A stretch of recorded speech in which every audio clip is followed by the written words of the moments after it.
Giperkeratoz. Giperkeratoz nima? Giperkeratoz odam tanasidagi o'lik terilarni yig'ilib ketishi, ya'ni ruschasiga gussening tela, xalqona tilda tovuq eti deyiladi. Qanaqa qo'llarimizda, oyoqlarimizda g'adir-budur tikonga o'xshagan ortiqcha terilarni ko'ramiz. Bunda biz nima qilishimiz kerak? Birinchi navbatda uy parvarishimiz shunaqa zo'r mukammal bo'lishi kerak.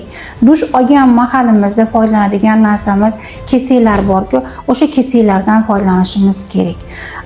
Bu faqat oyoq qo'llarda emas, yuzda ham bo'lishi mumkin. Hattoki ko'pchiliklarni ko'ramiz. Ayollarda tovonlari yorilib, terilari oqarib, qalillashib ketadi. Bu giperkeratoz bo'ladi. Giperkeratozni davolash unaqa jiddiy kasallik emas, o'shaning uchun ham eng muhimi uy parvarishlari.